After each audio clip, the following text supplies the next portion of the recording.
Hello friends, మీకు jaguar ఎఫ్ఆర్స్ గురించి చెప్పదలుచుకున్నాను. దీంట్లో ఆటో స్టాప్ బటన్ అనేది ఎలా ఉంటుందో మీకు చెప్తానండి.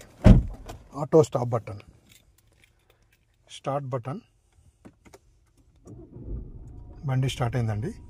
ఈ గేర్ సిస్టమ్ కూడా ఎలా ఉంటుందంటే ఇక్కడ చిన్న బటన్ ఉంటుందండి. ఇక్కడ చిన్న బటన్, ఇక్కడ ఆ చిన్న బటన్ ప్రెస్ చేసి గుంజాలి, డ్రైవ్లోకి వెళ్ళిపోద్ది.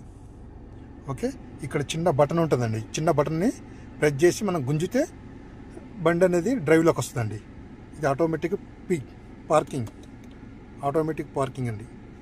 మళ్ళీ దీన్ని బట్టి ఇట్లా గుంజితే మనకు డ్రైవ్ మోడ్లో వస్తుంది. దీంట్లో ఆటో స్టాప్ అనే బటను మనకు కావాలి. ఆటో స్టాప్ కావాలంటే జాగ్వార్ ఆటో స్టాప్ కావాలంటే సెట్టింగ్ నొక్కండి. సెట్టింగ్ నొక్కగానే మీకు ఇక్కడ చూడండి ఆటో స్టాప్ అండ్ స్టార్ట్, దీన్ని నొక్కండి. ఆటో స్టాప్ నొక్కితే చూడండి స్టాప్, అదనేది ఆఫ్ అయిపోయింది. అక్కడ చూడండి. మళ్ళీ నేను దాన్ని ప్రెస్ చేస్తాను, అది ఆఫ్ అయిపోతుంది చూడండి. అంటే ఇప్పుడు ఆఫ్లో ఉంది ఆటో స్టాప్. మళ్ళీ నొక్కిమనుకోండి ఆన్లో ఉంటుంది. ఇప్పుడు ఆటో స్టాప్ పోయిందండి, చూడండి పోయింది. మళ్ళీ ఇక్కడ నొక్కితే ఆటో స్టాప్ అనేది నొక్కితే మనం ఇక్కడ నొక్కితే మళ్ళీ అక్కడ వస్తుంది. ఇది ఆటో స్టాప్ బటన్.